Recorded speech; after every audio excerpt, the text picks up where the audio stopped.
I'm Jake O'Neill, creator of Animagraphs, and this is how a jet airliner works.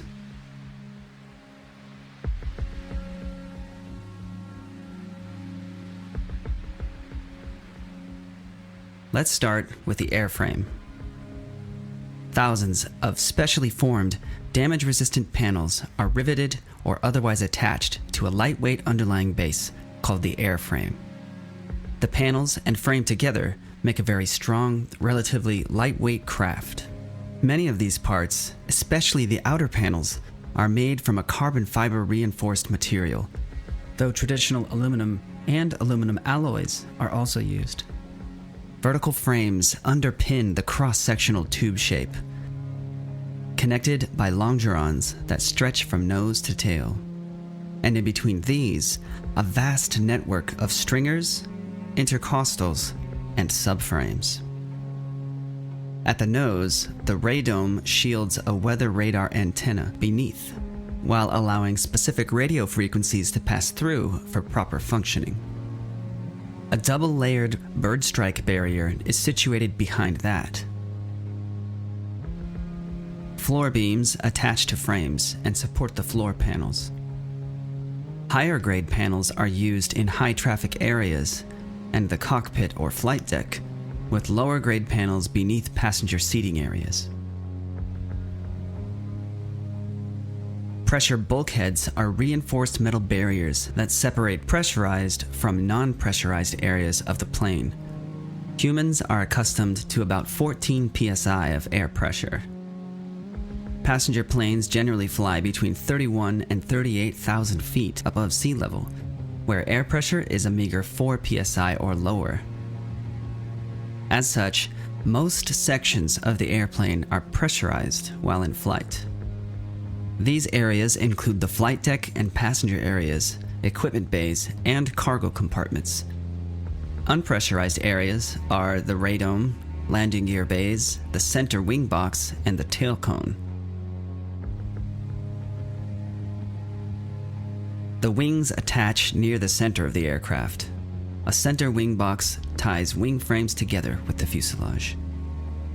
The keel beam offers additional support.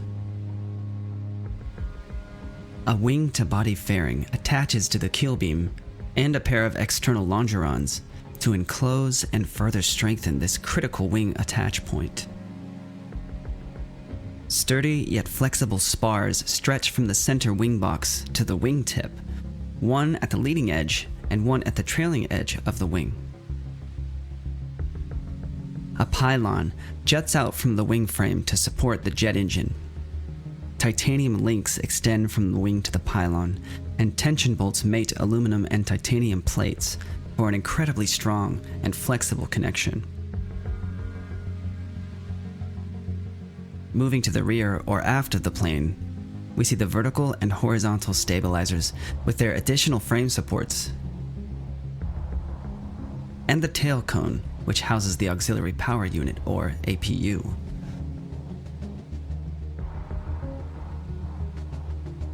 Windows. The windshields and side windows are made from 3 layers of chemically strengthened glass, covered with an anti-static coating. Cabin windows maintain the structural integrity of the fuselage with a thick outer pane made from acrylic. There's an additional protective acrylic pane on the passenger side with a hole and an air gap for pressure and temperature equalization. Doors. There are passenger doors front and rear, with corresponding service doors on the starboard side. Cargo access doors are also on the starboard underside. Smaller overwing emergency doors are located just above each wing. Doors must be disarmed before opening so the emergency slide will not deploy. An overpressure light, visible from the inside and outside the door, indicates whether the pressure differential would permit safe opening. A vent panel enables pressure equalization. Turning the interior latch handle allows the door to be opened. There's also an externally accessible door latch. The door rides on a hinge arm to swing out and away from the plane body,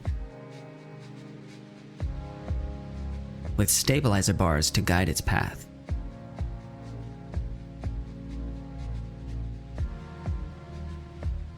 Wings and flight control surfaces. The wings generate lift for the aircraft. The main surfaces for flight control are the ailerons, elevators, and rudder. The ailerons generally function opposite one another to roll the plane. Elevators affect forward to back pitch, and the rudder controls yaw, or rotation around the vertical axis. The entire horizontal stabilizer, which the elevators are attached to, can be rotated to hold the plane at a particular attitude and leave the elevators for finer adjustments. To achieve this, the stabilizer is attached to a motorized device that can move up or down a threaded rod. Secondary flight control surfaces assist these primary systems. On the wing, leading edge slats and trailing edge flaps make up what is known as the high lift flight system. Both slats and flaps extend outward from the wing in a curved downward motion, which dramatically alters wing shape to allow for a much steeper climb angle, while also mitigating the chances of a stall for takeoff and while climbing to cruising altitude. The curved slat supports ride on gears driven by a line of connected shafts back to the slat power drive unit.